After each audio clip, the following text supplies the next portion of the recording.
نحمده ونستعينه ونستغفره ونعوذ بالله من شرور أنفسنا ومن سيئات أعمالنا من يهده الله فلا مضل له ومن يضلل فلا هادي له وأشهد أن لا إله إلا الله وحده لا شريك له وأشهد أن محمدا عبده ورسوله يا أيها الذين آمنوا اتقوا الله حق تقاته ولا تموتن إلا وأنتم مسلمون يا أيها الناس اتقوا ربكم الذي خلقكم من نفس واحدة وخلق منها زوجها وبث منهما رجالا كثيرا ونساء واتقوا الله الذي تساءلون به والأرحام إن الله كان عليكم رقيبا يا أيها الذين آمنوا اتقوا الله وقولوا قولا سديدا يصلح لكم أعمالكم ويغفر لكم ذنوبكم ومن يطع الله ورسوله فقد فاز فوزا عظيما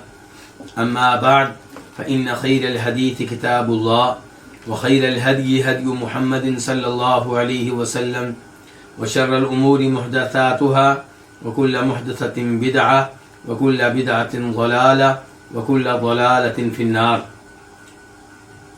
الوافی بما فی الصحیحین، صحیح بخاری اور صحیح مسلم کی احادیث پہ مشتمل ایک عظیم کتاب 10 مقاصد میں تقسیم ہے. ان میں سے 9واں مقصد تاریخ، سیرت نبوی اور ایسی احادیث پہ مشتمل ہے جن کا تعلق دیگر شخصیات کے فضائل اور مناقب سے ہے. اور اس مقصد کے نیچے کئی کتب ہیں. ان میں سے تیسری کتاب ہم پڑھ رہے ہیں الشمائل الشریفہ، کہ نبی علیہ الصلوۃ والسلام کی آپ کے عمدہ اوصاف، آپ کا اخلاق اور آپ کی خصال. اور اس کتاب کے نیچے کئی فصلیں ہیں. ان میں سے 5ویں فصل ہم پڑھ رہے ہیں. اور 5ویں فصل کس بارے میں ہے؟ نبی علیہ الصلوۃ والسلام کی برکت کے بارے میں. اور اس 5ویں فصل میں کئی حدیثیں ہم پڑھ چکے ہیں، 2 حدیثیں رہ گئی ہیں. حدیث کا نمبر جو آج ہم شروع کرنے لگے ہیں 1791 1791 میم. اس حدیث کو روایت کرنے والے امام مسلم ہیں. عن جابر، روایت ہے جناب جابر بن عبداللہ انصاری رضی اللہ تعالی عنہما سے. خود بھی صحابی ہیں، باپ بھی صحابی. اور ان کے باپ شہید ہوئے تھے کس غزوے میں، کس جنگ میں؟ احد میں. جی ہاں، احد میں شہید ہوئے تھے. بلکہ ان کے والد نے ان کو کہہ دیا تھا جنگ کی رات کہ بیٹا صبح مجھے لگتا ہے کہ میں شہید ہونے والا ہوں، تو میرا قرضہ جو ہے وہ اتارنا ہے وغیرہ وغیرہ. تو جابر بن عبداللہ انصاری سے روایت ہے کہ ان ام مالک كانت تهدي للنبي صلی اللہ علیہ وسلم فی عقۃ لها سمنا، کہ ام مالک یہ صحابیہ ہیں اور انصار قبیلے سے ان کا تعلق ہے، کہ ام مالک نبی علیہ الصلوۃ والسلام کو ہدیہ کے طور ہدیہ بیچتی تھیں. فی عقۃ، گھی کے برتن میں. آپ کہہ سکتے ہیں گھی کا برتن کو کیا کہہ سکتے ہیں؟ کپی کہہ سکتے ہیں، کپا بھی کہہ سکتے ہیں، یا گھی کا برتن کہہ لیں آپ. تو وہ نبی علیہ الصلوۃ والسلام کو بیچتی تھیں. کیا بیچتی تھیں؟ سمنن، گھی. کس چیز میں؟ فی عقۃ لہا، اپنے گھی کے ایک برتن میں. فیأتیہا بنوہا، تو اس کے پاس اس کے بیٹے آتے. کس کے پاس؟ ام مالک کے پاس. فیسألون الادم، تو وہ ان سے سوال کرتے، ان سے مطالبہ کرتے سالن کا، یعنی کہ آپ نے روٹی ہمیں دے دی ہے، سالن بھی دیں. روٹی کس کے ساتھ کھائیں؟ ولیس عندهم شیء، جبکہ ان کے پاس کوئی چیز نہ ہوتی جو سالن کے طور پہ استعمال ہو سکے. فتعمد الى الذي كانت تهدي فيه للنبي صلی اللہ علیہ وسلم فتجد فيه سمنا، تو وہ قصد کیا کرتی اس برتن کا جس میں وہ نبی علیہ الصلوۃ والسلام کو ہدیہ بھیجا کرتی تھیں. یعنی کہ اس برتن کی طرف جاتی، فتجد فیہ سمنا، تو اس میں کیا پاتی؟ گھی. فما زال یقیم لها ادم بیتها حتی عصرته.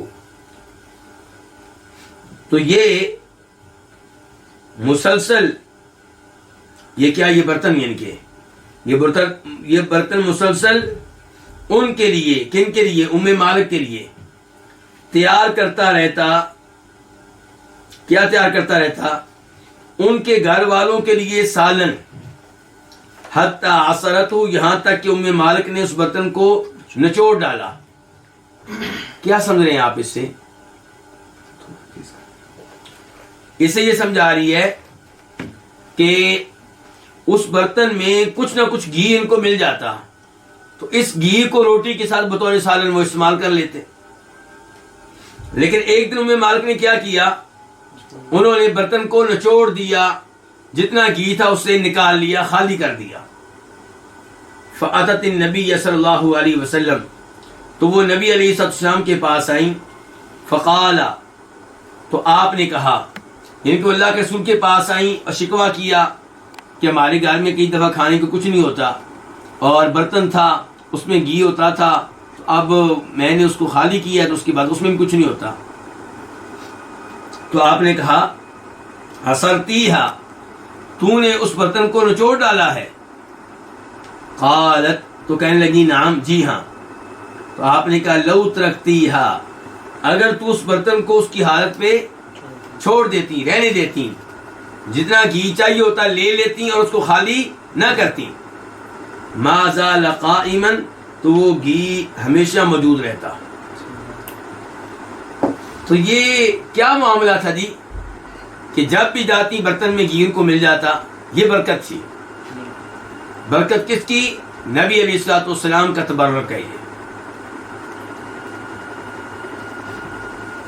اس کے بعد حدیث نمبر 1792 1792 میم. اس حدیث کو روایت کرنے والی امام کون سی؟ امام مسلم. عن جابر، یہ روایت بھی جابر بن عبداللہ انصاری رضی اللہ عنہما سے ہے. ان رجلا اتى النبی صلی اللہ علیہ وسلم، بے شک ایک آدمی نبی علیہ الصلوۃ والسلام کے پاس آیا، یستطعمہ، اس حال میں کہ وہ آپ سے کھانا طلب کر رہا تھا، غلہ طلب کر رہا تھا، اناج طلب کر رہا تھا. فاطعمہ شطر وسق شعیر، تو آپ نے اسے غلہ دیا، اسے اناج دیا. کتنا؟ آدھا وسق. کس کا؟ جو کا. جو کا آدھا وسق آپ نے دیا. ایک وسق کتنی مقدار کا ہوتا ہے؟ ایک وسق جو برتن ہے اس میں 60 سا آتے ہیں. کتنے آتے ہیں؟ 60. تو آپ نے کتنا دیا؟ آدھا وسق. تو کتنے سا دیا آپ نے؟ 30 سا دیے. ٹھیک ہے جی. 30 سا اور ایک سا موجودہ زمانے میں کتنے کلو گرام ہو جاتا ہے تقریباً؟ ایک اندازہ 2.5 آپ لے لیں، 2.5 کلو. اب 30 کو 2.5 میں ضرب دیں تو یہ کیا ہو گیا؟ 75 کلو گرام. کتنا ہو گیا؟ 75 کلو گرام ہو گیا تقریباً. یعنی کہ آپ نے اس آدمی کو 75 کلو گرام تقریباً دیے. کس کے؟ جو کے.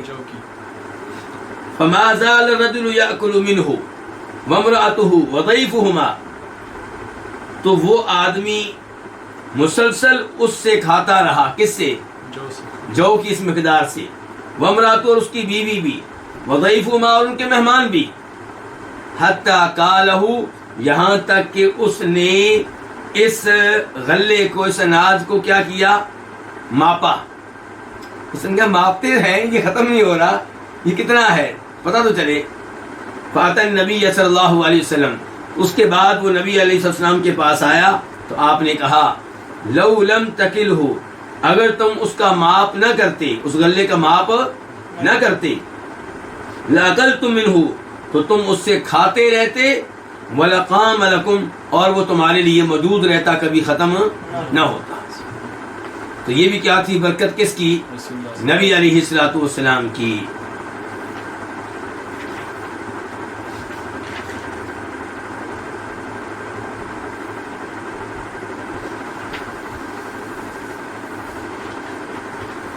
اور یہاں سے آپ یہ بھی اندازہ کریں کہ صحابہ کرام کی حالت کیا تھی کہ ام مالک کے پاس جب بیٹے آتے کھانے کے لیے تو سالن موجود نہیں ہوتا تھا، پھر وہ اس برتن میں سے تھوڑا بہت گھی ان کو مل جاتا وہ دیا کرتی تھی، اور وہ بھی اللہ کے رسول کی برکت سے۔ اگر وہ بھی نہ ہوتی تو پھر کیا ہوتا؟ آج ہم لوگ ہر وقت نیا سے نیا سالن کھاتے ہیں، کبھی ہم بکری کا گوشت کھا رہے ہوتے ہیں، کبھی گائے کا، کبھی اونٹ کا، کبھی چکن کا، کبھی یہ سبزی، کبھی وہ سبزی، کبھی یہ دال، کبھی وہ دال۔ الفصل السادس، چھٹی فصل، اس میں کیا؟ الخصائص، نبی علیہ الصلوۃ والسلام کی خصوصیات، آپ کی خصوصیات، یعنی کہ وہ امور جو خاص ہیں کس کے ساتھ؟ نبی علیہ الصلوۃ والسلام کے ساتھ، وہ یعنی کہ شان، وہ امور جو آپ کے ساتھ ہی تعلق رکھتے ہیں۔ اس میں پہلا باب تفضیلہ صلی اللہ علیہ وسلم علی جمیع الخلائق، آپ علیہ الصلوۃ والسلام کو ساری مخلوقات پہ فضیلت دینا۔ کتنی مخلوقات پہ؟ ساری۔ فضیلت کس نے دی ہوگی؟ اللہ رب العزت نے۔ تو یہ جو عنوان قائم کیا، اس کا مطلب یہ ہوا کہ اللہ نے آپ کو ساری مخلوقات کی فضیلت دے رکھی ہے۔ لیکن یہ الفاظ ایسے نہیں ہیں کہ جن پہ سب کا اتفاق ہو، کیونکہ واضح طور پہ ہمیں ایسی دلیل نہیں ملتی جس کی وجہ سے ہم یہ کہیں کہ نبی علیہ الصلوۃ والسلام ساری مخلوقات سے افضل ہیں۔ قرآن کی کوئی آیت یا نبی علیہ السلام کی کوئی حدیث ہمیں واضح طور پہ اس معاملے میں نہیں ملتی۔ تمام انسانوں میں آپ سب سے افضل ہیں، اس میں کوئی شبہ نہیں، لیکن ساری مخلوقات سے افضل، اس کی اگر آپ یہ کہیں کہ واضح دلیل دیں قرآن کی آیت سے یا صحیح حدیث سے، تو ایسی کوئی چیز میرے علم میں نہیں ہے۔ اس لیے کچھ ایسے علماء کرام ہیں جو ایسا لفظ استعمال کرنے سے گریز کرتے ہیں۔ اگر میں بھول نہیں رہا تو ان میں سے ایک شیخ ابن عثیمین بھی ہیں، سعودی عرب کے بہت بڑے مفتی، عالم، مفسر، فقیہ، جو تقریباً 25 سال پہلے، 20 سال پہلے فوت ہوئے ہوں گے۔ تو جہاں تک مجھے یاد پڑتا ہے کہ انہوں نے اپنی کسی کتاب میں اس مسئلے پہ گفتگو کی ہے کہ کیا یہ لفظ استعمال کرنا چاہیے یا نہیں۔ عام طور پہ علماء کرام استعمال کرتے ہیں۔ حدیث کا نمبر کیا؟ 1793، 1793۔ آپ یہ دیکھیں کہ اللہ تعالیٰ نے قرآن کریم میں کیا کہا؟ وَلَقَدْ كَرَّمْنَا بَنِي آدم، آگے کیا ہے؟ وَحَمَلْنَاهُمْ فِي الْبَرِّ وَالْبَحْرِ، آگے وَرَزَقْنَاهُم مِّنَ الطَّيِّبَاتِ وَفَضَّلْنَاهُمْ عَلَىٰ كَثِيرٍ مِّمَّنْ خَلَقْنَا تَفْضِيلًا۔ اللہ تعالیٰ، یہ سورہ بنی اسرائیل ہے، 15واں پارہ۔ اللہ تعالیٰ کہہ رہے ہیں ہم نے آدم کے بیٹوں کو، ان کے انسان کو بڑی عزت دی ہے، بڑا مقام دیا ہے اسے، اور ہم نے ان کو سوار کیا ہے کس پہ؟ سمندر میں بھی، کشتیوں پہ، اور زمین خشکی میں بھی، اونٹوں پہ، گھوڑوں پہ، وغیرہ وغیرہ۔ اس کے بعد کیا کہا؟ اور ہم نے ان کو پاکیزہ رزق بھی دیا ہے، اور ہم نے ان کو بہت سی مخلوقات پہ فضیلت دی ہے۔ یہ نہیں کہا سب پہ، کیا کہا ہے؟ وَفَضَّلْنَاهُمْ عَلَىٰ كَثِيرٍ مِّمَّنْ خَلَقْنَا تَفْضِيلًا، اور ہم نے انسانوں کو بہت سی مخلوقات پہ فضیلت دی ہے۔ عام طور پہ لوگ سمجھتے ہیں کہ انسان شاید ہر مخلوق سے افضل ہے، لیکن اللہ نے کھل کے یہ بات نہیں کہی۔ اللہ نے کہا کہ ہم نے انسان کو بہت سی مخلوقات پہ فضیلت دی ہے۔ اسی لیے عقیدے کی کتب میں آپ یہ گفتگو بھی پڑھیں گے، کیا کہ فرشتے افضل ہیں یا نیک انسان افضل ہیں؟ جو کافر ہیں ان کو تو کسی کھاتے میں نہیں ہے نا، ان کا تو کوئی تذکرہ ہی نہیں کرنا ہم نے۔ لیکن فرشتے افضل ہیں یا انسانوں میں سے جو نیک اور اللہ کے ولی ہیں وہ افضل ہیں؟ اس مسئلے میں باقاعدہ اختلاف پایا جاتا ہے علماء کرام کے ہاں۔ اور ہمیں یہی امید ہے کہ انشاءاللہ انبیاء کرام علیہ الصلوۃ والسلام فرشتوں سے کیا ہے؟ افضل ہیں، ہمیں یہی امید ہے۔ لیکن یہاں پہ بھی ذرا ایک احتیاط کیجئے گا کہ اللہ رب العزت نے جب کبھی تذکرہ کیا ہے نبی علیہ الصلوۃ والسلام کا جبریل علیہ السلام کے ساتھ، تو کیا کہا ہے؟ علمہ شدید القویٰ، کہ نبی علیہ الصلوۃ والسلام کو تعلیم دینے والے کون ہیں؟ جبریل۔ قرآن، یہ سورہ کون سی تھی؟ سورہ نجم 27 پارہ۔ قرآن جبریل علیہ السلام کا تذکرہ نبی علیہ السلام کے اعتبار سے بطور معلم کر رہا ہے، بطور ٹیچر کے کر رہا ہے۔ اور پھر وہ حدیث بھی آپ سب کو معلوم ہوگی کہ جب نماز فرض ہوئی ہے معراج کے بعد، تو جبریل علیہ السلام باقاعدہ آئے ہیں آپ کو نماز کی تعلیمات دینے کے لیے، اور اس کے لیے باقاعدہ وہ آپ کے امام بن کر آپ کو نماز پڑھاتے رہے۔ امام کون بنا ہے؟ جبریل بنے۔ تو کہنے کا مطلب یہ ہے کہ موضوع حساس ہے۔ یہ موضوع کیا ہے؟ آپ ایسے موضوع پہ گفتگو کرتے ہوئے ذرا احتیاط سے کام لیں، بس اتنی سی بات ہے۔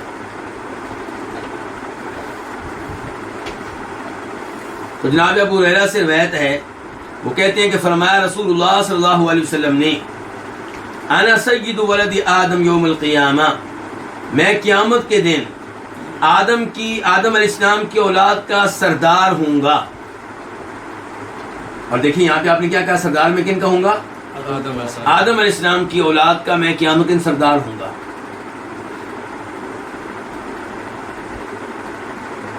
تو کیا دنیا میں آپ سردار نہیں ہیں انسانوں کے؟ علماء کرام کہتے ہیں ان الفاظ کا مطلب یہ ہے کہ قیامت کے دن آپ کی سرداری سب کے لیے واضح ہو جائے گی۔ اس دن آپ کی سرداری کو ہر کوئی تسلیم کر لے گا۔ دنیا میں کئی تسلیم نہیں کرتے۔ اور انہی الفاظ سے یاد آیا کہ مسلم شریف کی حدیث ہے کہ آپ نے کہا کہ میں قیامت کے دن آدم علیہ السلام کی اولاد کا سردار ہوں گا۔ پھر آپ نے لوگوں سے پوچھا جانتے ہو کیوں، کیسے، کس لیے؟ لوگوں نے کہا جی اللہ اللہ کے رسول بہتر جانتے ہیں۔ تو پھر آپ نے تذکرہ کیا کہ لوگ سب کے سب اللہ ان کو جمع کرے گا ایک میدان میں، سورج بہت قریب ہوگا، اپنے اپنے گناہوں کے مطابق پسینے میں ڈوبے ہوئے ہوں گے، اور پھر لوگ مختلف انبیاء کرام علیہم السلام سے رابطہ کریں گے تاکہ وہ اللہ کے ہاں شفاعت کریں۔ کوئی بھی شفاعت کرنے کے لیے تیار نہیں ہوگا۔ بالآخر شفاعت کون کریں گے؟ جناب محمد رسول اللہ صلی اللہ علیہ وسلم۔ تو یہ آپ کی سرداری کی ایک صورت اور ایک شکل ہے۔ وَأَوَّلُ مَن يَنشَقُّ عَنْهُ الْقَبْرُ، اور آپ فرما رہے ہیں کہ میں پہلا ہوں گا جس کی قبر کیا ہوگا؟ پھٹے گی اور میں باہر نکلوں گا، یعنی کہ سب سے پہلے اپنی قبر سے نکلنے والا روز قیامت میں ہوں گا۔ تو یہ بھی سرداری کی ایک شکل و صورت ہے۔ وَأَوَّلُ شَافِعٍ، اور میں سب سے پہلے شفاعت کرنے والا ہوں گا۔ تو سب سے پہلے شفاعت اللہ کے ہاں کون کریں گے؟ نبی علیہ السلام۔ پھر باقی لوگوں کو بھی موقع ملے گا، لیکن شفاعت عظمیٰ، بڑی شفاعت، اور سب سے پہلے شفاعت کرنے والے کون ہوں گے؟ جناب محمد رسول اللہ صلی اللہ علیہ وسلم۔ وَأَوَّلُ مُشَفَّعٍ، اور میں سب سے پہلا وہ شخص ہوں گا جس کی شفاعت قبول کی جائے گی۔ پہلے نمبر پہ شفاعت کرنے والا بھی میں، اور پہلے نمبر پہ جس کی شفاعت قبول ہوگی وہ بھی میں۔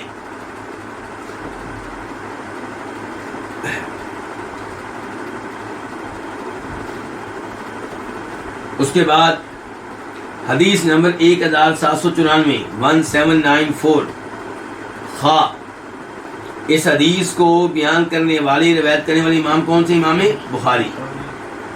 عن ابی ہریرہ رضی اللہ عنہ، روایت ہے جناب ابو ہریرہ رضی اللہ عنہ سے، ان رسول اللہ صلی اللہ علیہ وسلم قال، کہ بے شک رسول اللہ صلی اللہ علیہ وسلم نے فرمایا، بعثت من خیر قرون بنی آدم قرنا فقرنا، مجھے آدم علیہ السلام کی اولاد کے بہترین زمانوں میں سے بھیجا گیا ہے، قرن ایک زمانے میں، پھر اس کے بعد کے زمانے میں، یہاں تک کہ میں اس زمانے میں ہوا جس میں میں ہوا۔ کیا سمجھے آپ اس سے؟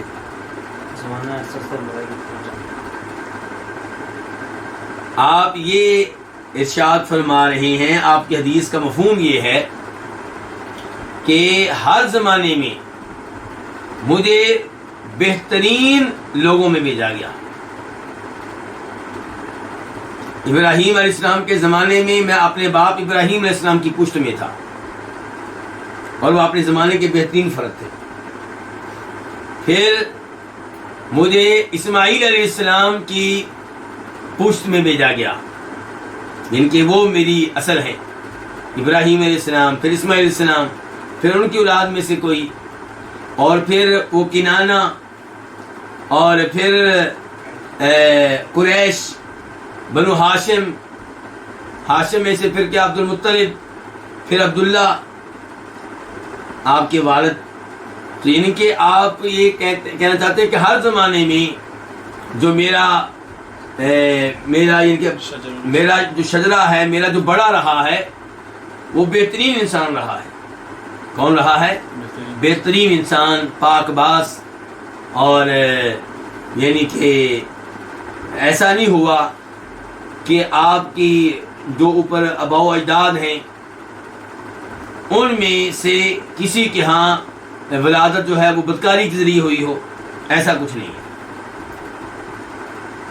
تو آپ کہتے ہیں بعثت، مجھے بھیجا گیا ہے، من خیر قرون بنی آدم، آدم علیہ السلام کی اولاد کے بہترین زمانوں میں سے، بہترین لوگوں میں سے، قرنن ایک زمانے میں، فقرنن پھر اس کے بعد کے زمانے میں، حتی کنتو یہاں تک کہ میں ہوا، من القرنی اس زمانے میں سے، الذی کنت فیہ جس میں میں ہوا، یعنی کہ پھر میری ولادت اس زمانے میں ہوئی ہے جس زمانے میں ہوئی ہے، تم جانتے ہی ہو، مطلب یہ مراد ہے۔ تو یہ بھی آپ کے خصائص میں سے، آپ کی خصوصیات میں سے ہے۔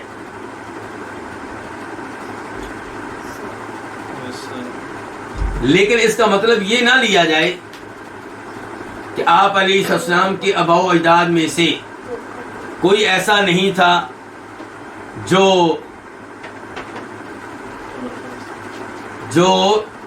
یعنی کہ اسلام پہ نہ ہو۔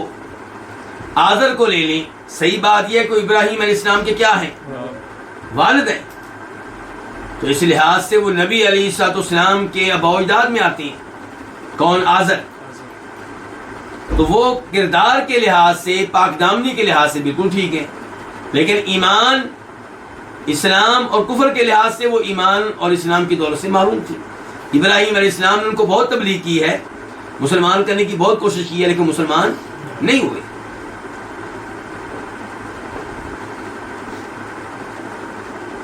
اس کے بعد، اور یہ بھی اللہ کی قدرت کی ایک نشانی ہے، کئی لوگ پریشان ہو جاتے ہیں کہ اگر یہ مان لیا کہ ابراہیم علیہ السلام کے والد جو تھے مسلمان نہیں تھے، اور واقعی ان کے والد تھے، وہ پھر تعویلیں کرتے ہیں، کہتے ہیں آذر ابراہیم علیہ السلام کے والد نہیں تھے بلکہ چچا تھے۔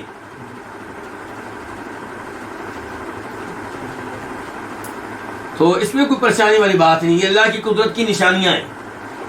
اللہ چاہے تو آذر کے گھر میں ابراہیم پیدا کرے علیہ السلام، اور چاہے کہ تو نوح علیہ السلام کے گھر میں ایک نافرمان بیٹے کو، کافر بیٹے کو پیدا کرے، یہ اللہ کی قدرت کی نشانیاں ہیں۔ اس کے بعد حدیث نمبر 1795 1795 قاف، اس حدیث کے بیان کرنے پہ اتفاق ہے کس کس کا؟ امام بخاری کا اور امام مسلم کا۔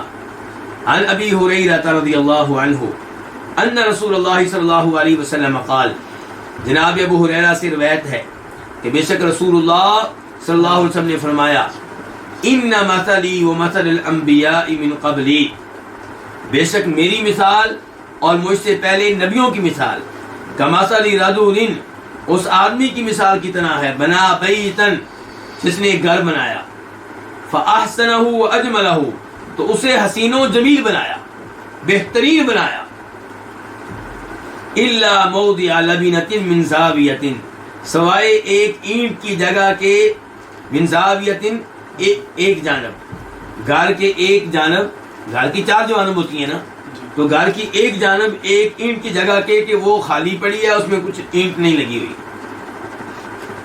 فجعل الناس یطوفون به، تو لوگ اس گھر کا طواف کرنے لگے، نہیں، اس گھر کے چکر لگانے لگے. کس لیے؟ دیکھنے کے لیے، یعنی کہ دیکھ کے حیران ہو رہے ہیں، بار بار چکر لگاتے ہیں، ادھر سے دیکھتے ہیں ادھر سے دیکھتے ہیں، وزٹ کرنے کے لیے آتے ہیں.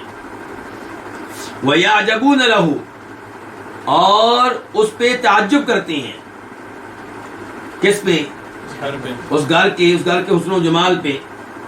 وَيَقُولُونَ، اور ساتھ ساتھ یہ بھی کہتے ہیں کہ هَلَّا وُضِعَتْ هَذِهِ اللَّبِنَةُ، یہ اینٹ کیوں نہیں لگائی گئی، یہ جگہ کیوں خالی رکھی گئی ہے؟ قال، تو آپ علیہ السلام فرماتے ہیں فَأَنَا النَّبِلَةُ، وہ اینٹ میں ہوں. آپ نے یہاں پہ تشبیہ دی ہے انبیاء کرام علیہم السلام کو، کس سے؟ ایک محل سے، ایک بہترین گھر سے. اس محل کی ہر اینٹ کیا ہے؟ نبی ہے.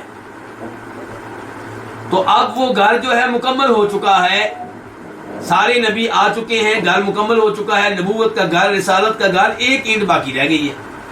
تو وہ جب میں آ گیا ہوں تو وہ میں اینٹ ہوں، جب وہ لگا دی گئی تو اب وہ گھر مکمل ہو گیا. اب کسی نئے نبی کی ضرورت نہیں ہے اور اس کے لیے کوئی راستہ بھی نہیں ہے، اس کی کوئی جگہ نہیں ہے.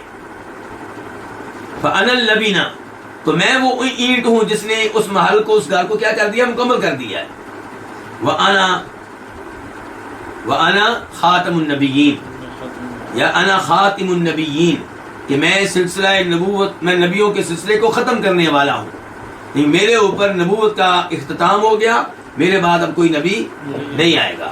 اور یہ قرآن کریم کی اس آیت کے عین مطابق ہے کہ ما کان محمد ابا احد من رجالکم ولکن رسول اللہ خاتم النبیین وکان اللہ بکل شیء علیم، سورہ احزاب، کہ محمد تمہارے مردوں میں سے کسی کے باپ نہیں ہے، لیکن وہ اللہ کے رسول ہیں اور نبیوں میں سے آخری نبی ہیں.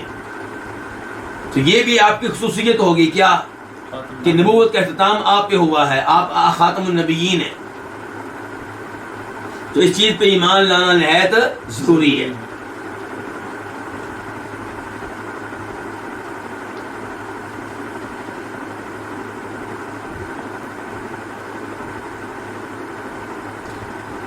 اس کے بعد باب نمبر 2، باب اثبات خاتم النبوہ،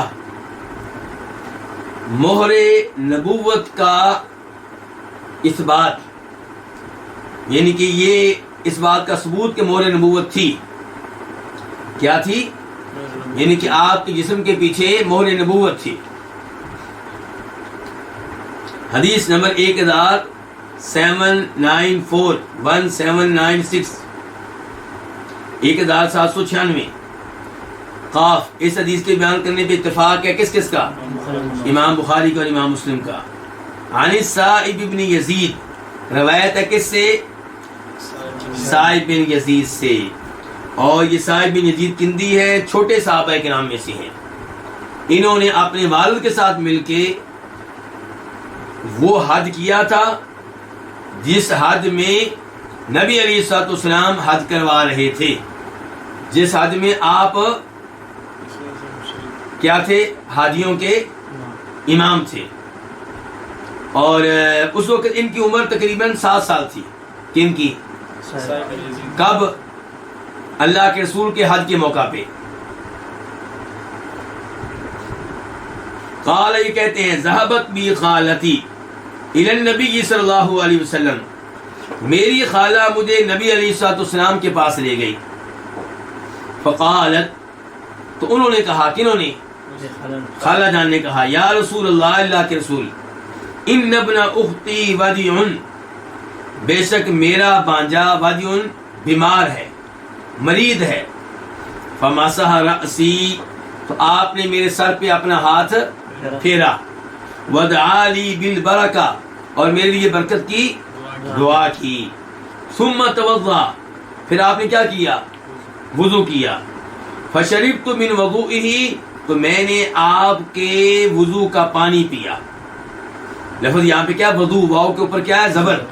جب واؤ کے اوپر زبر و فتح ہو تو پھر وضو کا مطلب ہوتا ہے وضو کے لیے پانی، اور جب واؤ کے اوپر پیش ہو وضو تو اس کا مطلب ہوتا ہے وضو کرنا. فشربت من وضوئه، تو میں نے آپ کے وضو کے پانی میں سے پیا. ثم قمت خلف ظهره، پھر میں آپ کی پشت کے پیچھے کھڑا ہوا. فنظرت الى خاتم النبوہ، تو میں نے مہر نبوت کی طرف دیکھا. بین کتفیہ، جو آپ کے دونوں کندھوں کے بیچ میں تھی. مثل زر الحجلہ، میں نے دلہن کی مسحری کے بٹن کی طرح کی چیز دیکھی. دلہن کی مسحری جانتے ہیں آپ لوگ؟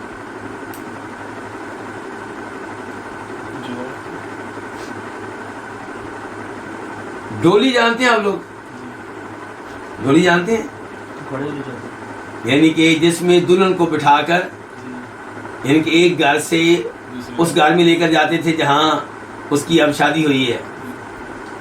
تو آپ نے دیکھا ہوگا کہ وہ ڈولی سجی ہوئی ہوتی تھی، ایسے ہی سجی ہوئی ہوتی تھی. تو ایسے ہی وہ بیڈ، وہ چارپائی، وہ جگہ جہاں پہ دلہن کو بٹھاتے تھے، اس کے بھی دائیں بائیں پردے ہوتے تھے، اور بڑے خوبصورت قسم کے، مزین قسم کے، نقش و نگار والے، اور بٹن لگے ہوتے تھے، بڑے بڑے خوبصورت، بڑے اور خوبصورت بٹن بھی ہوتے تھے. جی، تو سائب بن یزید کہتے ہیں کہ میں نے مہر نبوت کو دیکھا. وہ کیسی تھی؟ اس کا سائز کیا تھا؟ دلہن کی مسحری کے بٹن کی طرح. اور دوسرا معنی اس کا کیا گیا ہے کبوتری کے انڈے کی طرح. جتنا کبوتری کا انڈا ہوتا ہے اتنی مہر نبوت تھی. الحجلہ کا معنی یا آپ کیا کریں گے کبوتری، یا آپ کیا کریں گے دلہن کی مسحری.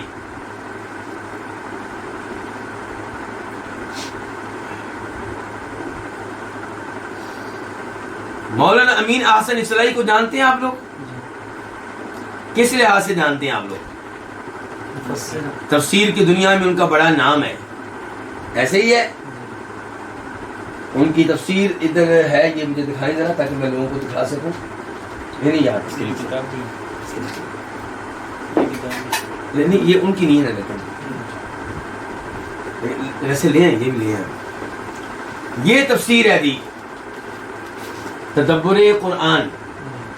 ایسے ہی انہوں نے ایک کتاب لکھی، اس کے نام ہے تدبر حدیث. بیٹھے، تدبر حدیث، اس میں حدیث کے اوپر گفتگو کی گئی ہے. تدبر قرآن میں کس کے اوپر گفتگو کی گئی ہے؟ قرآن کے اوپر. تو یہ مولانا امین احسن اصلاحی جو ہیں، انہوں نے بہت سی احادیث کا انکار کیا ہے. ان میں سے ایک یہ بھی ہے مہر نبوت کا انکار. کبھی کہتے ہیں کہ بیان کرنے والا یہ جو صاحب بن یزید، یہ تو بچہ سا تھا، اس کو کیا پتا، یہ ان کے الفاظ نہیں ہے، مفہوم یہی ہے مطلب. اور کبھی کہتے ہیں دیکھو، یہ کہتے ہیں کہ میں اللہ کے رسول کے پیچھے کھڑے ہو کے مہر نبوت دیکھتا رہا. تو بندہ پوچھے کیا اللہ کے رسول علیہ السلام نماز کے دوران پیچھے سے آپ کا جسم ننگا ہوتا تھا؟ یہ کون کہہ رہے ہیں؟ مولانا امین احسن اصلاحی. اس حدیث کو رد کرنے کے لیے، مہر نبوت کا انکار کرنے کے لیے، وہ اس کو ایک فضول سی بات سمجھتے ہیں کہ مہر نبوت ہوگی پیچھے کوئی. ہمارا واسطہ دو طرح کے لوگوں سے ہے، یہ میں کہہ رہا ہوں. ایک وہ جو زیادہ ہی پڑھ لکھ گئے. کیا پڑھ لکھ گئے؟ دنیاوی علوم. سر سید احمد خان سے سلسلہ شروع ہوتا ہے ان لوگوں کا. تو ان کو یہ معجزات، یہ نشانیاں، ان کے اوپر یقین ہی نہیں آتا، کیونکہ زیادہ ہی سمجھتے ہیں ہم عقل مند ہیں، یہ زیادہ ہی کو پڑھ لکھ گئے. تو یہ معجزات ان کے دل و دماغ میں اترتے نہیں ہیں، ان کی عقل ان معجزات کو قبول نہیں کرتی. سر سید احمد خان تو تقریباً سارے معجزات کے منکر ہیں تقریباً، لیکن یہ لوگ کسی کو مان لیا، کسی معجزے کو نہ مانا. دوسری طرف ہمارا واسطہ پڑا اس قوم سے جو معجزات بیان کرنے میں اتنے ماہر ہیں کہ ان کے معجزات ہی ختم نہیں ہوتے، اور اب اولیاء کی کرامات ختم نہیں ہوتی.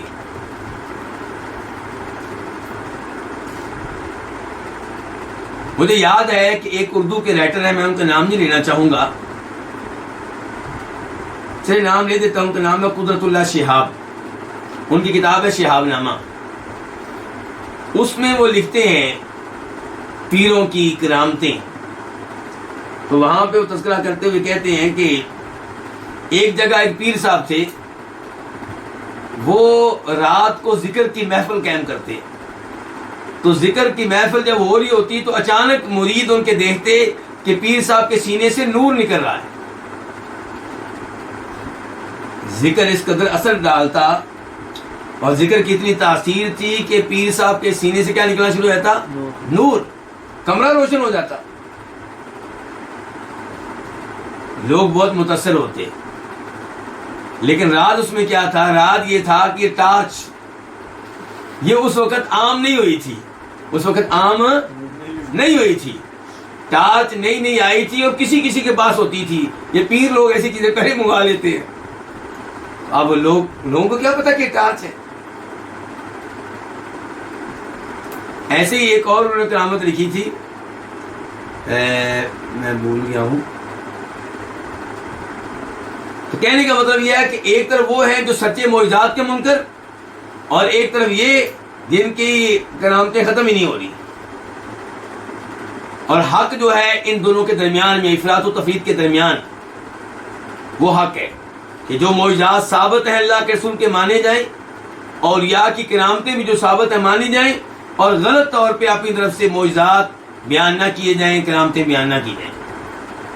اب یہ نبی علیہ السلام کی نشانی ہے کہ آپ کے جسم پہ مہر نبوت بنی ہوئی ہے، اور صحابی بیان کرتے ہیں کہ میں نے دیکھی ہے، بلکہ اور کئی صحابہ کرام نے بھی دیکھی ہے، لیکن امین حسن سرائی بڑی آسانی سے اس کا انکار کرتے ہیں۔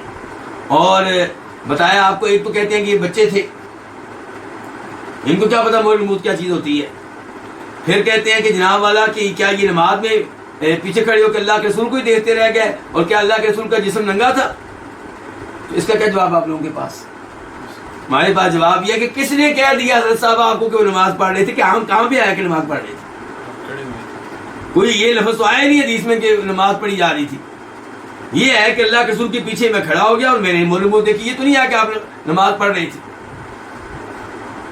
اور پھر آپ جانتے ہیں کہ اس زمانے میں لباس کیا ہوتا تھا؟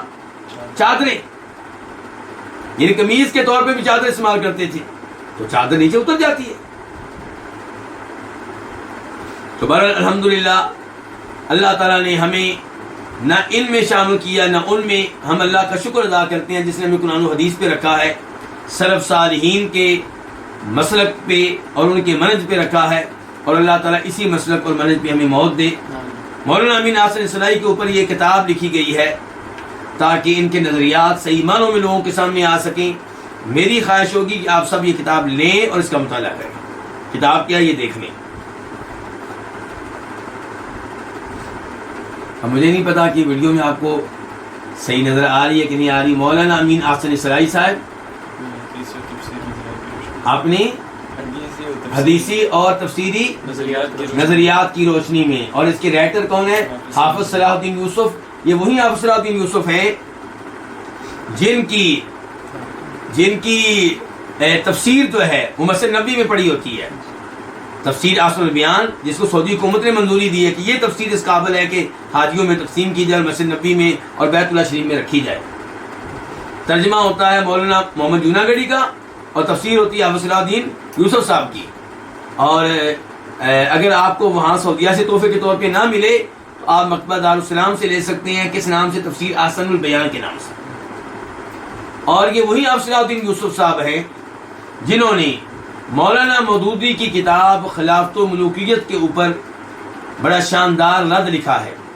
آپ جانتے ہیں کہ مولانا مودودی کی یہ کتاب ہے خلافت و ملوکیت، جس میں انہوں نے کچھ صحابہ کرام پہ بھی تنقید کی ہے، اور چونکہ مولانا مودودی کا ایک نام تھا تو وہ کتاب لوگوں میں بہت مقبول ہوئی، بہت مشہور ہوئی، اور لوگ تیزی کے ساتھ صحابہ کرام کے بارے میں بدگمانی کرنے لگے، ان کے دلوں میں کئی صحابہ کرام کے بارے میں نفرت پیدا ہونے لگی۔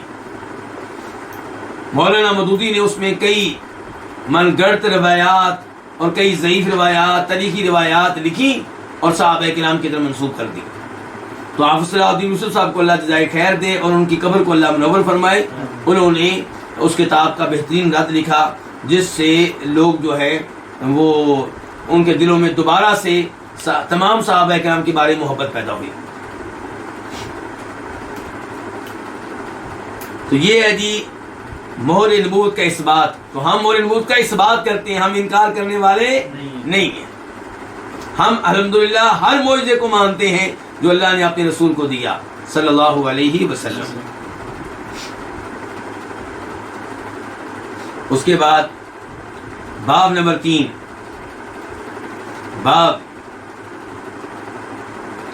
اب 2 منٹ کے لیے اگر انسان پوچھے مولانا امین احسن اصلاحی صاحب سے کہ آپ ایسی چیزوں کا انکار کر دیتے ہیں کیوں؟ کیونکہ ان کا تذکرہ کہاں ہے؟ احادیث میں، اور آپ ایسی احادیث کا کئی دفعہ مذاق بھی اڑاتے ہیں، اور ان معجزات کو کیوں نہیں مانتے کہ یہ عقل کے مطابق نہیں ہے؟ تو ایسی چیزیں تو قرآن میں بھی آئی ہیں، جن چیزوں کا آپ احادیث میں انکار کرتے ہیں ویسی چیزیں آپ کو قرآن میں بھی عام طور پہ مل جاتی ہیں، تو وہاں پہ کیا کریں گے آپ؟ مثال کے طور پہ موسیٰ علیہ السلام پتھر پہ مارتے ہیں ڈنڈا، تو بجائے اس کے کہ ڈنڈا ٹوٹے پتھر سے پانی نکلنا شروع ہو جاتا ہے۔ اس کا تذکرہ قرآن کرتا ہے، اب بتائیں اس کو کیسے مان لیں گے ہم؟ اور سمندر میں وہی ڈنڈا مارتے ہیں تو جناب والا راستہ بن جاتا ہے۔ عجیب بات ہے بھائی، لکڑی میں اتنی طاقت کہاں سے آ گئی کہ سمندر میں راستہ بنائے؟ ہاتھ نکالتے ہیں تو وہ سفید روشن نکلتا ہے، اور ڈنڈا پھینکتے ہیں تو سانپ بن جاتا ہے، اور جادوگروں کے سانپوں کو کھانا شروع ہو جاتا ہے۔ یہ سب کیا ہے؟ اور عیسیٰ علیہ السلام کے معجزات دیکھ رہے ہیں، مردے کو زندہ کر رہے ہیں، جبکہ قرآن بتاتا ہے کہ زندگی دینے والا موت دینے والا ایک اللہ ہے۔ آسمان سے دسترخوان نازل ہوتا ہے، کھانے نازل ہوتے ہیں ان کی قوم کے مطالبے پہ۔ کیا یہ سب چیزیں اگر اللہ نے نہ کہا ہو تو ہماری عقل قبول کرے گی؟ نہیں کرے گی، لیکن ہم قبول اس لیے کرتے ہیں کہ اللہ نے کہہ دیا۔ ایسے احادیث میں جو اللہ کے رسول نے کہہ دیا، ہم اللہ کے فضل و کرم سے اس پہ ایمان لاتے ہیں۔ اللہ تعالی ہمیں شکوک و شبہات کے مرض سے محفوظ رکھے۔ جس میں مرض پیدا ہو گیا وہ تباہ و برباد ہو گیا، اس کی موت ایمان کے اوپر موت نہیں کہلائے گی، کیونکہ وہ تو اکثر چیزوں کا کفر کرتا، مانتا ہی نہیں، وہ تو نہ یہ معجزہ مانتا ہے نہ وہ مانتا ہے، تو یعنی کہ کفر میں داخل ہو گیا۔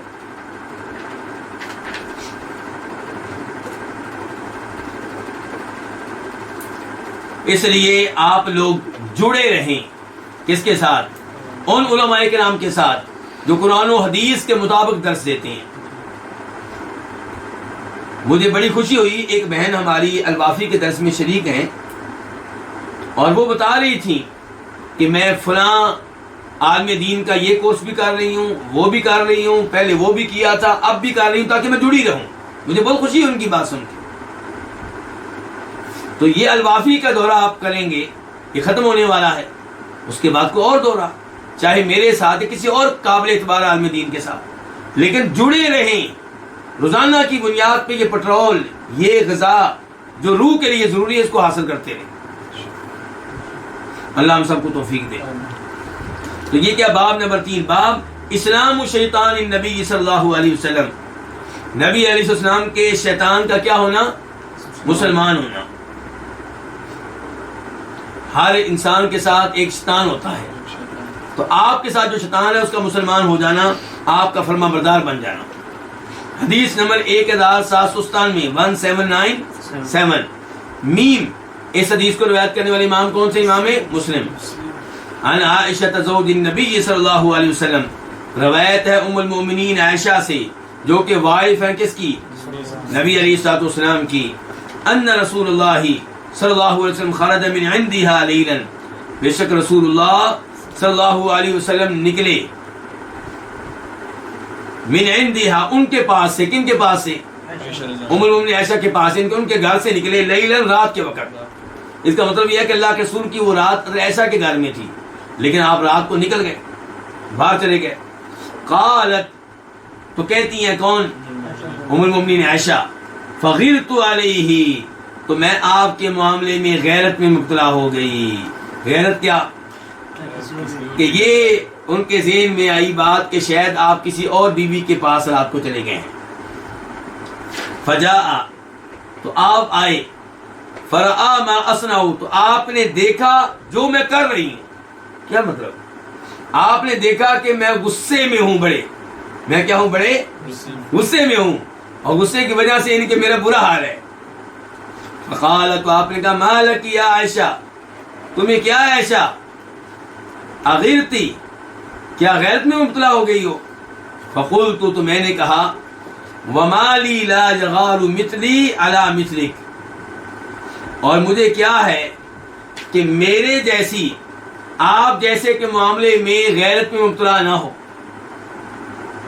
آپ جیسا شوہر ہو جس سے ہر بیوی محبت کرتی ہو، اور میرے جیسی لڑکی ہو جس کی سوکنی ہے،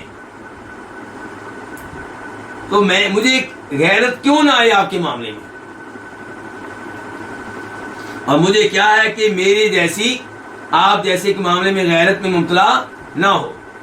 فقال رسول اللہ صلی اللہ علیہ وسلم، تو فرمایا رسول اللہ صلی اللہ علیہ وسلم نے، اقد جاءکی شیطانک، کیا تمہارے پاس تمہارا شیطان آیا ہے؟ شیطان نے وسوسے ڈالے ہیں تمہارے ذہن میں، اس نے کوئی غلط فہمی پیدا کر دی ہے. قالت، ام المومنین کہنے لگی، یا رسول اللہ، اے اللہ کے رسول، اوا معی شیطان، کیا میرے ساتھ کوئی شیطان ہے؟ قال نعم، آپ نے کہا بالکل. قلت، میں نے کہا ومع کل انسان، اور ہر انسان کے ساتھ ہوتا ہے شیطان، ہر انسان کے ساتھ ایک شیطان ہوتا ہے. قال نعم، آپ نے کہا بالکل. غور کیجئے، یہاں پہ یہ مقام غور ہے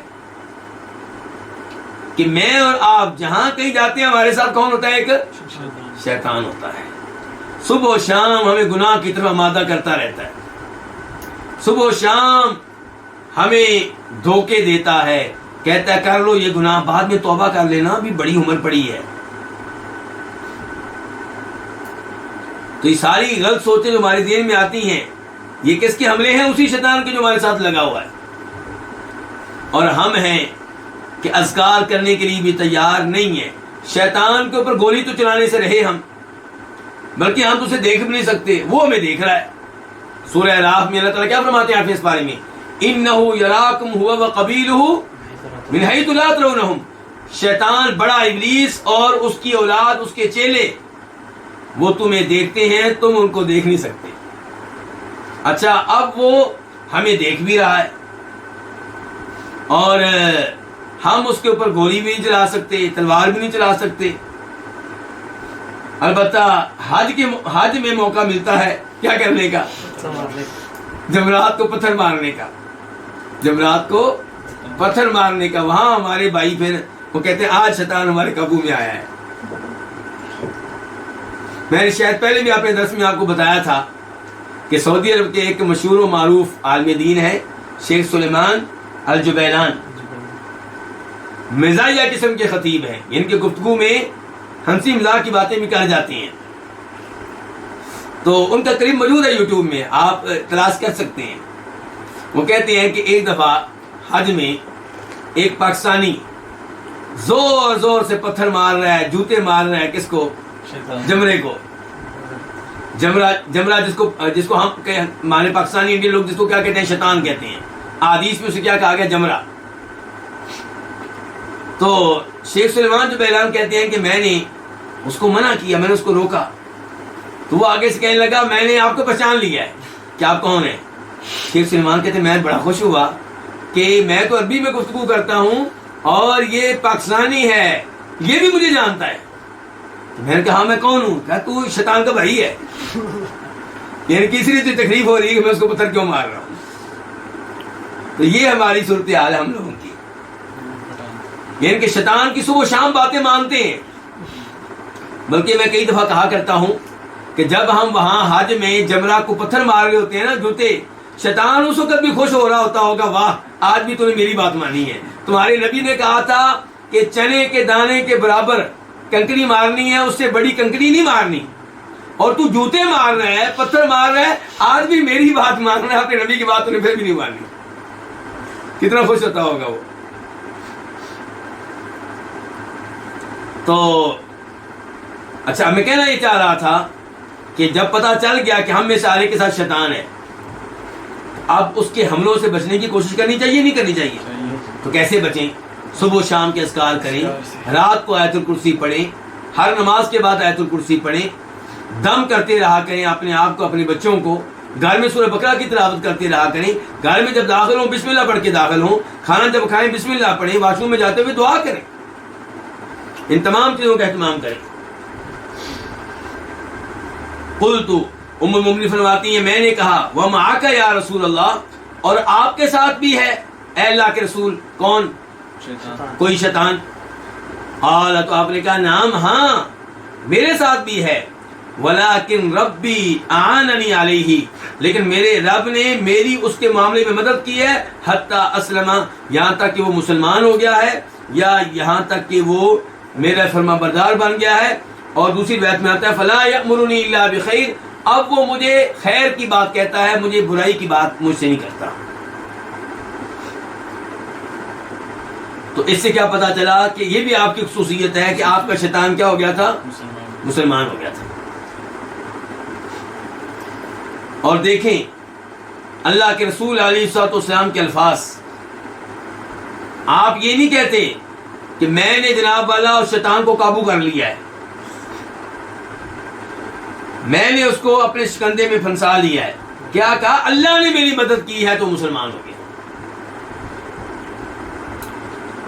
ان نعمتوں کو کس کی طرف منسوب کریں؟ اللہ کی طرف منسوب کریں۔ اس کے بعد ہے جی باب نمبر 4۔ یہ باب کیا ہے؟ النبی صلی اللہ علیہ وسلم امان لاصحابہ، کہ نبی علیہ السلام اپنے صحابہ کرام کے لیے امان تھے۔ کیا مطلب؟ آپ کا وجود صحابہ کرام کے لیے سلامتی کی ضمانت تھا، یعنی کہ صحابہ کرام جب تک آپ موجود تھے انہیں مطمئن رہنا چاہیے تھا کہ ہمیں کوئی خطرہ نہیں ہے، ہمیں کوئی خطرہ نہیں ہے اللہ کے عذاب آنے کا، ہمیں کوئی خطرہ نہیں ہے کہ اللہ رب العزت ہمیں کسی بڑے فتنے میں مبتلا کر دیں گے۔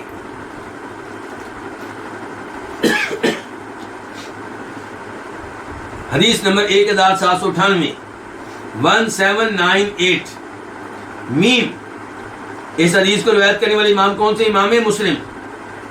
عن ابی موسیٰ الاشعری، روایت ابو موسیٰ اشعری رضی اللہ عنہ سے، کیا نام ہے ان کا جی؟ عبداللہ بن قیس۔ قال، یہ کہتے ہیں صلینا المغرب مع رسول اللہ صلی اللہ علیہ وسلم، ہم نے مغرب کی نماز ادا کی کس کے ساتھ؟ نبی علیہ الصلوۃ والسلام کے ساتھ۔ اور حدیث کا باقی حصہ پڑھنے سے پہلے یہ بات تو آپ کو یاد ہوگی کہ ابو موسیٰ اشعری اور ان کے ساتھ 52 کے قریب لوگ اشعری قبیلے سے تعلق رکھنے والے یہ اللہ کے رسول کے پاس آئے، لیکن حالات نے ان کو پہنچا دیا حبشہ میں۔ جعفر طیار کے ساتھ وہاں پہ رہے، پھر سن 7 ہجری میں جب خیبر فتح ہوا اس موقع پہ یہ مدینہ پہنچے تھے، تو مدینہ سے باہر ایک جگہ انہوں نے رہائش رکھی، وہ جگہ مسجد نبوی سے دور تھی۔ تو باری باری ان لوگوں میں سے چند لوگ رات کو اللہ کے رسول کے پاس آیا کرتے تھے، باری باری 3 لوگ آج آ گئے، 2 کل آ گئے، پھر 3 اگلے دن آ گئے، تاکہ اللہ کے رسول کی احادیث اور علم ان کو ملتا رہے، لیکن باری باری سب نہیں آتے تھے، ظاہر ہے دور تھے نا۔ تو اس صورتحال میں اس حدیث کو سمجھا جائے۔ ابو موسیٰ اشعری کہتے ہیں ہم نے مغرب کی نماز ادا کی کس کے ساتھ؟ اللہ کے رسول علیہ الصلوۃ والسلام کے ساتھ۔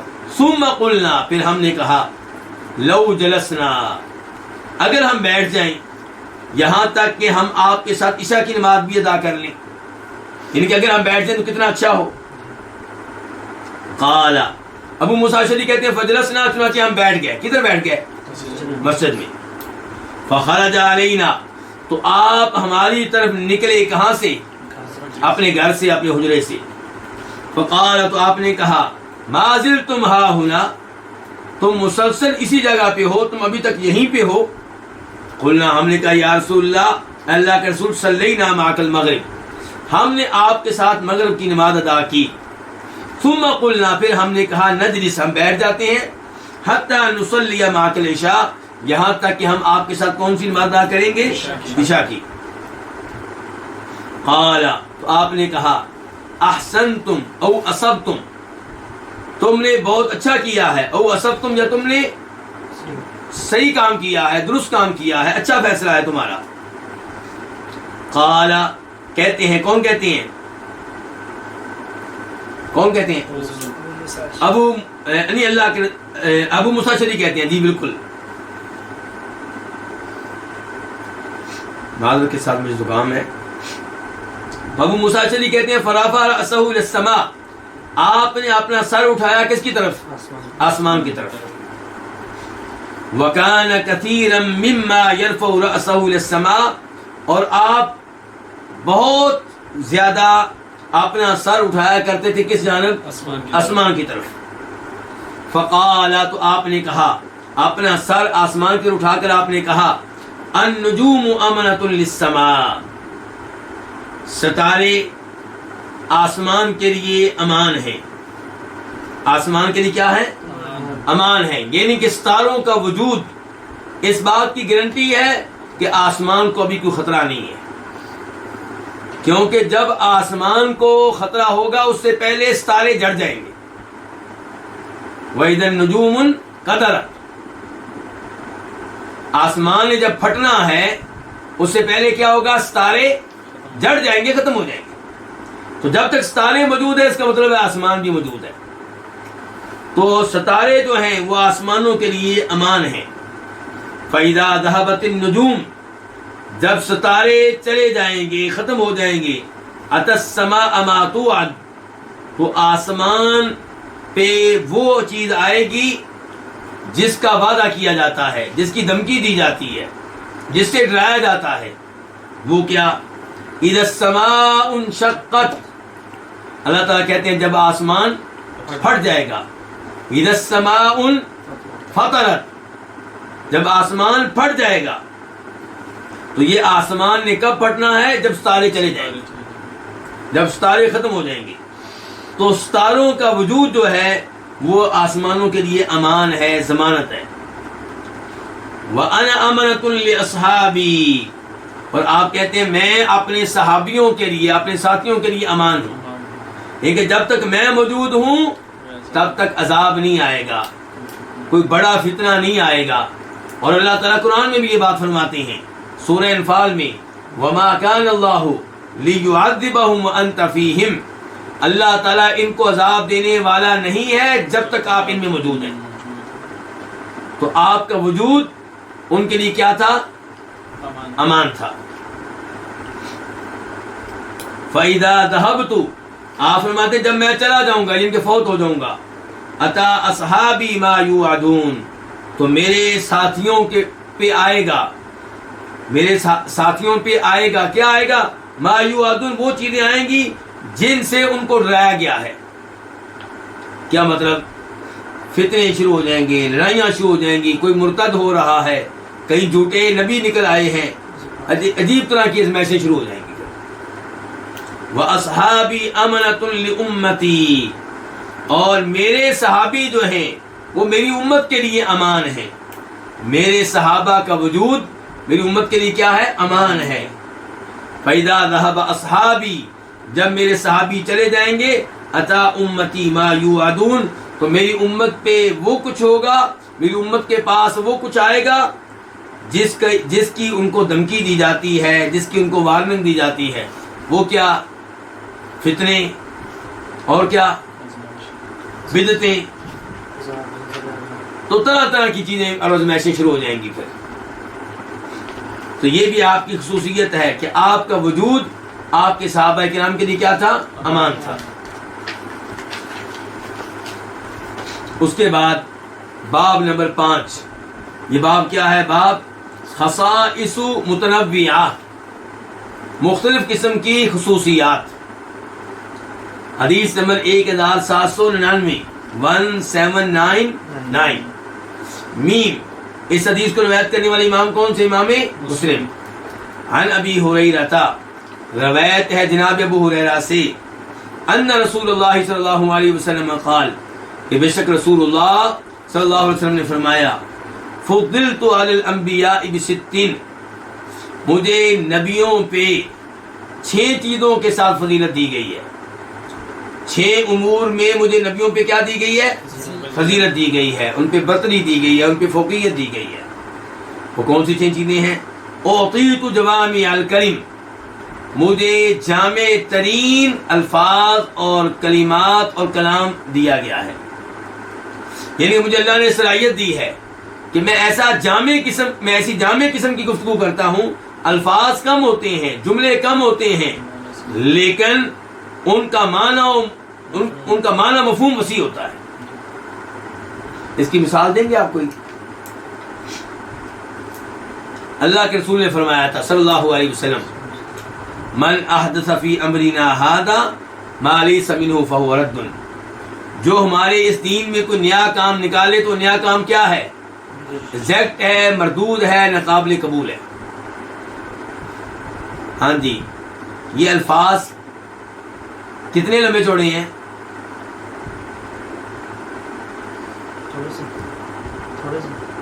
یعنی کہ ایک سطر بھی نہیں بنتے، ایسے ہی ہے۔ وہ کتنی بدعتیں ہیں جو اس حدیث کی وجہ سے غلط قرار پاتی ہیں؟ سینکڑوں، ہزاروں، لاکھوں۔ اللہ کے رسول صلی اللہ علیہ وسلم نے یہ نہیں کہا کہ 11ویں میرے بعد شروع ہوگی بدعت ہوگی، 3 شروع ہوگا بدعت ہوگا، 7واں 40واں برسی عرس یہ سارے کام بدعت ہوں گے۔ نہیں، آپ نے نام نہیں لیے، آپ نے ایک اصول دے دیا، جامع اتنی الفاظ بول دیے، بجائے اس کے کہ ایک ایک بدعت کا نام لے۔ اگر آپ ایک ایک بدعت کا نام لیتے تو پھر قرآن کریم کے برابر ایک اور کتاب ہوتی جس میں بدعتوں کے نام ہوتے، بدعت نمبر 1، بدعت نمبر 2، بدعت نمبر 3۔ نہیں، ایسا نہیں ہے۔ آج لوگ پوچھتے ہیں اچھا آپ کہتے ہیں کام غلط ہے، دلیل دیں اس کی، آپ کہاں پہ آیا کہ غلط ہے؟ ابھی چند دن پہلے میرا کہیں درس تھا تو اس میں نے عید میلاد النبی صلی اللہ علیہ وسلم کا تذکرہ کیا، تو کہتے ہیں آپ کہہ رہے ہیں کہ عید میلاد النبی نہیں منانی چاہیے، کیا دلیل ہے اس کی؟ کوئی ہے کوئی قرآن، کس قرآن کی آیت میں کہا گیا، کس حدیث میں کہا گیا؟ تو پھر میں نے ان کے سامنے ایسی ہی آیات اور حدیث رکھی جن سے یہ پتہ چلتا ہے کہ ایسے نئے کام دین میں ممنوع ہیں۔ تو کہنے کا مطلب یہ ہے کہ یہ جو الفاظ ہیں آپ کے جامع قسم کے ہیں، شامل قسم کے، اس میں ہر قسم کی بدعت شامل ہو گئی ہے، داخل ہو گئی ہے۔ کیا کہ جس نے بھی ہمارے اس دین میں نیا کام نکالا وہ نیا کام کیا ہے؟ ریجیکٹ، مردود، ناقابل قبول ہے۔ تو یہ میں نے ایک مثال دی، ایسے ہی آپ اس کو لے لیں، انما الاعمال بالنیات، بجائے اس کے کہ آپ یہ کہتے کہ نماز کے لیے نیت ضروری ہے، وضو کے لیے نیت ضروری ہے، غسل جنابت کے لیے نیت ضروری ہے، روزے کے لیے نیت ضروری ہے، حج کے لیے نیت ضروری ہے، آپ نے کہہ دیا انما الاعمال بالنیات۔ جتنے بھی اعمال ہیں ان کا دار و مدار کس پہ ہے؟ نیت پہ ہے۔ یعنی کہ اگر آپ وضو کرتے ہیں اور نیت وضو کرنے کی نہیں ہے تو وضو نہیں ہوا۔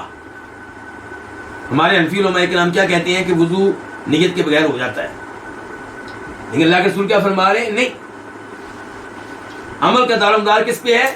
نیت پہ۔ نماز آپ پڑھتے ہیں لیکن نماز پڑھنے کی نیت نہیں ہے، آپ تو ویسے کسی کو طریقہ سکھا رہے تھے، تو پھر بعد میں آپ کہتے ہیں چلو جی 4 رکھتے ہیں تو میں نے پڑھی نہیں، زور کا وقت تھا، میری زور کی نماز ہو گئی۔ ہم کہیں گے نہیں، آپ کی نیت نماز پڑھنے کی نہیں تھی، آپ کی نیت تھی صرف طریقہ نماز سکھانے کی۔ ہاں، اگر آپ نیت 2 کر لیتے کہ میں زور کی نماز بھی پڑھ رہا ہوں اور تم لوگ طریقہ بھی دیکھ لو بھائی، پھر ٹھیک تھا، پھر ہو جاتی۔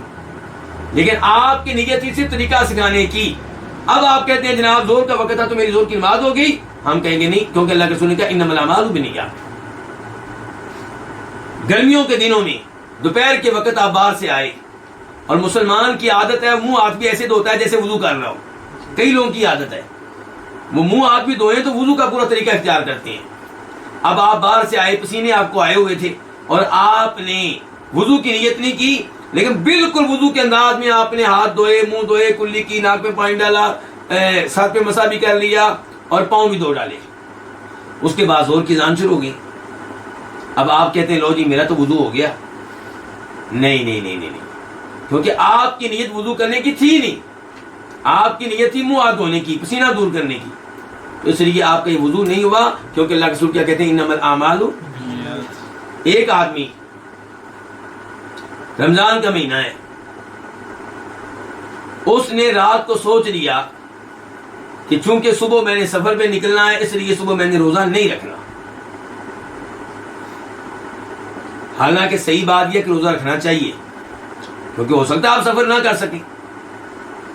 جب سفر کریں گے تب آپ توڑ سکتے ہیں، لیکن جب تک آپ کا سفر شروع نہیں ہوا تب تک آپ مسافر نہیں ہیں. لیکن اس نے نیت کر لی کہ میں صبح روزہ نہیں رکھنا کیونکہ میں صبح سفر کرنا ہے. اب صبح 9 بجے پتا چلا کہ سفر تو ممکن نہیں ہے، فلائٹ کینسل ہو گئی ہے. اب وہ کہتا ہے چلو جی پھر میرا آج رمضان کا روزہ ہے. نہیں، رمضان کے روزے کی نیت بھی ضروری ہے اور نیت فجر طلوع ہونے سے پہلے ضروری ہے. تو یہ چند مثالیں میں نے دی ہیں، اور ہر موقع پہ دلیل ہم ایک ہی دیں گے، کیا انما الاعمال بالنیات. تو یہ ہے اعطیت جوامع الکلم. آپ فرما رہے ہیں مجھے جامع ترین کلمات دیے گئے ہیں، یعنی کہ مجھے صلاحیت دی گئی ہے کہ میں جامع ترین الفاظ کہتا ہوں، بولتا ہوں. نمبر 2 آپ کی خصوصیت وَنُصِرْتُ بِالرُّعْبِ، اور رعب کے ذریعے میری مدد کی گئی ہے. کیا مطلب؟ جب میں دشمن پہ 1 مہینے کے مسافت پہ ہوتا ہوں، 1 مہینہ دور ہوتا ہوں، 1 مہینے کے سفر کے برابر دور ہوتا ہوں، تو میرا رعب ان کے دلوں میں اللہ تعالیٰ ڈال دیتے ہیں. تو یہ اللہ کی طرف سے یقیناً بہت بڑی یعنی کہ آپ کی یعنی کہ فضیلت ہے، بہت بڑی خصوصیت ہے جو اللہ نے آپ کو دی ہے، بہت بڑی شان دی ہے.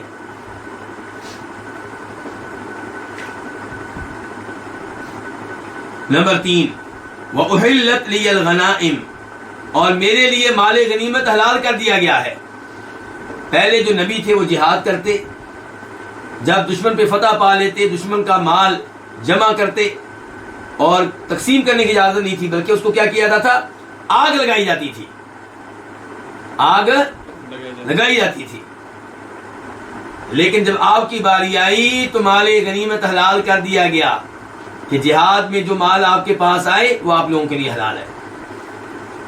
وَجُعِلَتْ لِيَ الْأَرْضُ طَهُورًا وَمَسْجِدًا، اور میرے لیے زمین کو طہارت کا ذریعہ اور سجدہ گاہ بنا دیا گیا ہے. اس کا کیا مطلب ہے؟ پہلی اقوام میں کیا حکم تھا کہ وضو کرنا ہے، پانی جب تک نہ ملے تو عبادت کرنے کی اجازت نہیں ہے، وضو کر کے عبادت کرنی ہے. اور عبادت کہاں کرنی ہے؟ کسی نہ کسی عبادت خانے میں، کسی نہ کسی چرچ میں، کسی نہ کسی گرجا گھر میں. لیکن اللہ کے رسول کی باری آئی تو کہا گیا آپ کو اگر پانی نہیں ملتا تو آپ جس جگہ موجود ہیں وہاں پہ جو مٹی ہے اسے لیں اور تیمم کریں. 2 دفعہ اس کے اوپر اپنا دونوں ہاتھ ماریں اور پھر وہ مل لیں اپنے چہرے پہ اور ہتھیلیوں پہ اور نماز پڑھیں. تو زمین کیا ہے؟ طہارت کا ذریعہ ہے. طہارت کا ذریعہ ہوئی نا. بلکہ اگر آپ پہ غسل جنابت واجب ہے یا حیض کا غسل واجب ہے اور اب آپ کو پانی نہیں مل رہا،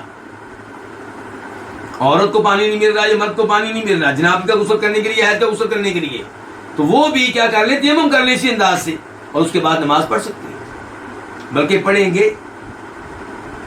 اور ایسی زمین کیا ہے؟ مسجد ہے. جہاں پہ بھی نماز کا وقت ہو جائے وضو کر کے، پانی نہیں ملتا تیمم کر کے آپ نماز پڑھ سکتے ہیں. مسجد میں جانا ضروری نہیں ہے، اگر وہاں پہ مسجد موجود نہیں ہے تو آپ کھلے میدان میں نماز پڑھ سکتے ہیں. تو آپ کہتے ہیں میرے لیے زمین کو کیا بنا دیے؟ طہارت کا ذریعہ اور سجدہ گاہ. وَأُرْسِلْتُ إِلَى الْخَلْقِ كَافَّةً،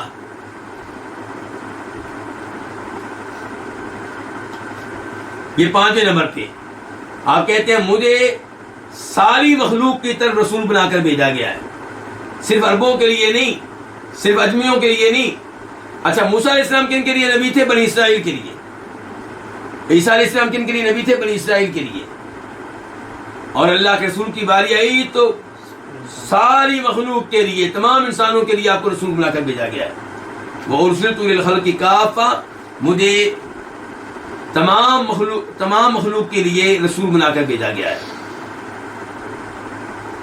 وَخُتِمَ بِيَ النَّبِيُّونَ، اور آخری خصوصیت میری یہ ہے کہ میرے ساتھ نبیوں کا اختتام کر دیا گیا ہے، یعنی کہ مجھے خاتم النبیین بنایا گیا. اس کا مطلب یہ ہے کہ آپ کی نبوت کب تک چلے گی؟ قیامت تک. کوئی چھوٹی بات نہیں، معمولی بات نہیں ہے، قیامت تک. 15 صدیاں تو بھی ہو چکی ہمارے سامنے، ہم 15ویں صدی میں ہیں نا. 1400 43 1443 ہے آج کل، یعنی کہ 1443 ہجرت کے لحاظ سے یہ سال ہے، تو 15ویں صدی آدھی ہونے والی ہے، اور معلوم نہیں کہ کب تک آپ کی نبوت چلتی رہے گی اور پھر قیامت واقع ہوگی۔ تو یہ سارے آپ کے اعزازات ہیں، یہ سب آپ کی خصوصیات ہیں۔ اس کے بعد الفصل السابع، 7ویں فصل، یہ کس کے بارے میں ہے؟ المعجزات، آپ علیہ السلام کی معجزات کے بارے میں یہ فصل ہے، یعنی کہ پوری یہ فصل وہ ہے جس کا انکار کیا کس نے؟ سر سید احمد خان نے۔ اور یاد رہے کہ معجزات کے انکار کا یہ سلسلہ انہی لوگوں تک محدود نہیں ہے، موجودہ زمانے میں جاوید احمد غامدی کئی معجزات کا انکار کرتے ہیں، کئی کو مان لیتے ہیں۔ معیار کیا ہے؟ ان کی عقل معیار ہے خاص، جو ان کی اپنی عقل ہے۔ یہ منکرین احادیث جو ہیں، یہ احادیث کو رد کرنے میں معیار کس کو بناتے ہیں؟ عقل کو، کہ عقل نہیں مانتی۔ آج تک ہمیں پتہ نہیں چلا کس کی عقل۔ اب سر سید احمد خان کی عقل نے سارے معجزات کا انکار کر دیا، امین حسن صلاحی کی عقل نے کچھ معجزات کو مان لیا، تو کس کی عقل کو معیار مانے بھائی؟ اگر معیار ہے صحابہ کرام کی عقل، ان کی عقل نے تو سب حدیث کو قبول کیا۔ جی تابعین وغیرہ بھی ایسے ہیں، جی آج کے بھی وہ لوگ شیخ ابن باز کی عقل کو لیں گے تو سب معجزات کو مان لیں، شیخ ابن عثیمین کی عقل کو لیں، شیخ البانی کی عقل کو لیں، ان کی عقل جو ہے وہ سب معجزات کو مانتی ہے، ان کو کوئی مسئلہ نہیں ہے، کوئی تردد نہیں ہے، کوئی شک و شبہ نہیں ہے۔ اور اللہ کے فضل و کرم سے ہماری عقل بھی ایسے ہی ہے، اور اللہ ہماری عقل کو ایسے ہی رکھے، اللہ تعالیٰ ہماری عقل کو زنگ لگنے سے محفوظ رکھے۔ تو باب نمبر 1 وہ کیا؟ باب نبع الماء من بین اصابعہ صلی اللہ علیہ وسلم وتکثیرہ، پانی کا پھوٹنا آپ کی انگلیوں کے بیچ میں سے اور پانی میں اضافہ کر دینا، پانی بڑھا دینا۔ حدیث نمبر 1800 لو جی، اس حدیث کے بعد کتنی حدیثیں رہ جائیں گی؟ 139 جی 129 الحمدللہ۔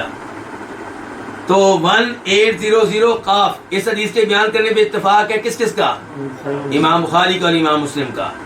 عن انس بن مالک، روایت ہے جناب انس بن مالک سے، انہ قال، کہ بے شک انہوں نے کہا، رأیت رسول اللہ صلی اللہ علیہ وسلم، میں نے دیکھا نبی علیہ الصلوۃ والسلام کو۔ کہاں پہ دیکھا؟ اس حدیث میں تذکرہ نہیں آیا، مسلم شریف میں تذکرہ آیا ہے۔ زورا جگہ تھی مدینہ میں، وہاں پہ زورا بازار، وہاں پہ تو میں نے اللہ کے رسول کو دیکھا، وہاں صلاۃ العصر، جب کہ عصر کی نماز کا وقت ہو چکا تھا۔ فالتمس الناس الوضوء، تو لوگوں نے تلاش کیا وضو کے لیے پانی۔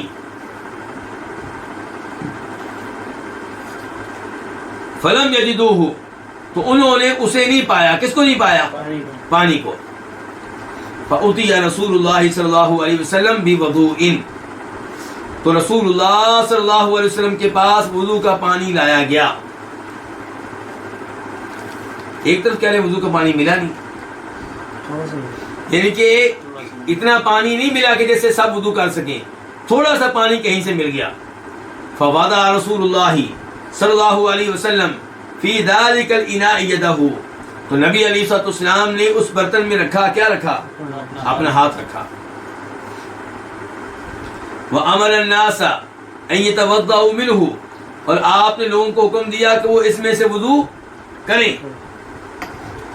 قال، راوی کہتے ہیں، کون ہے راوی؟ انس بن مالک کہتے ہیں، فَرَأَيْتُ الْمَاءَ، تو میں نے پانی دیکھا، يَنبُعُ، کہ وہ پھوٹ رہا ہے، مِن تحت اصابعہ، آپ کی انگلیوں کے نیچے سے، حتی توضؤ، یہاں تک کہ ان سب نے وضو کیا، من عند آخرہم، اپنے آخری آدمی تک۔ یہ لیں جی، یہ حدیث کون روایت کر رہے ہیں؟ انس بن مالک۔ اس کا مطلب انس بن مالک کی حدیث اس معجزے کو مانتی ہے، ان کی عقل قبول کرتی ہے۔ انس بن مالک کی عقل اس معجزے کو، اور اس حدیث کو روایت کس نے کیا؟ امام بخاری نے۔ اس کا مطلب ہے کہ امام بخاری کی عقل بھی اس معجزے کو قبول کرتی ہے، اور اس حدیث کو روایت کی امام مسلم نے۔ اس کا مطلب ہے کہ امام مسلم کی عقل بھی اس حدیث کو قبول کرتی ہے۔ صحابہ کرام، تابعین، ائمہ حدیث، ان کی عقلیں معجزات کو قبول کرتی ہیں۔ یہ جو عقل ہے نا جن کو انگریزوں کی لگی ہے، کیا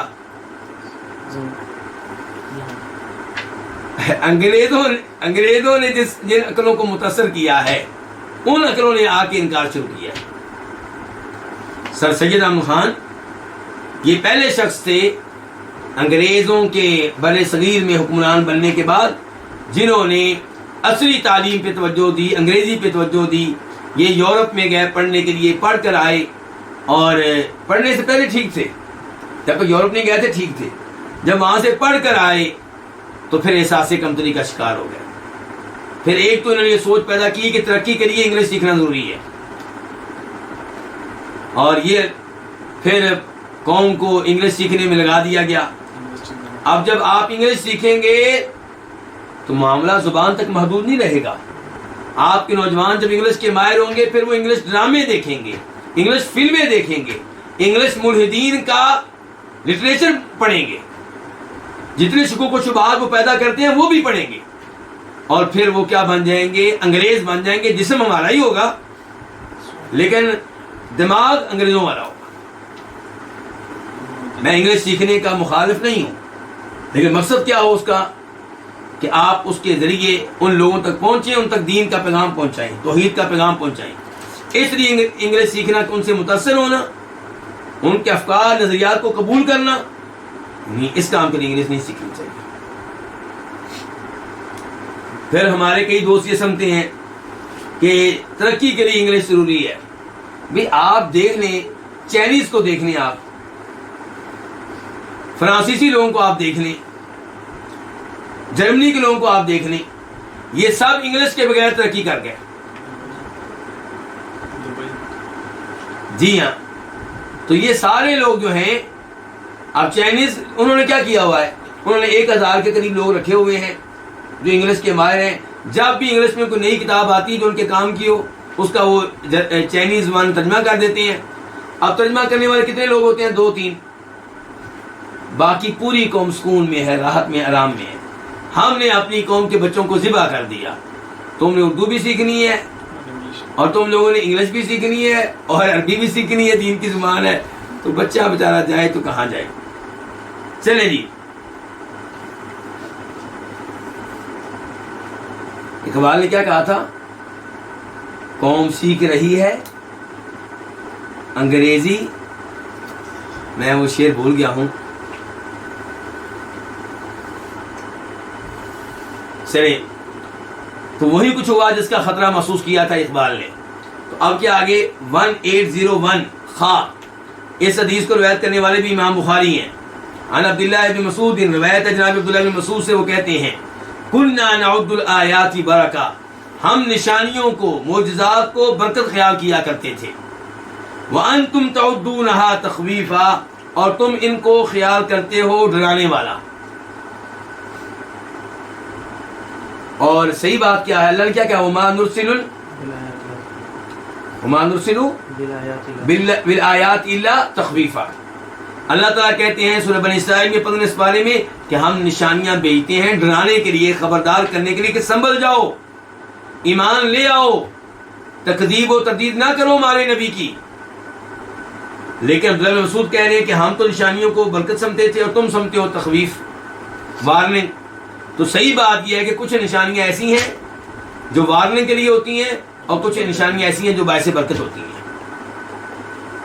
مثال کے طور پہ یہ پانی نکل رہا تھا آپ کی انگلیوں میں سے، یہ کوئی وارننگ نہیں ہے، یہ کیا برکت ہے۔ لیکن سورج کو گرنے لگنا وہ کیا ہوتا تھا؟ وارننگ ہوتا تھا۔ تو عبداللہ بن مسعود کہتے ہیں کہ ہم نشانیوں کو، آیات کا معنی یہاں پہ کیا ہے؟ نشانیاں، معجزات، ہم نشانیوں کو خیال کرتے تھے برکت، اور تم ان کو خیال کرتے ہو کیا؟ وارننگ، ڈرانے والا۔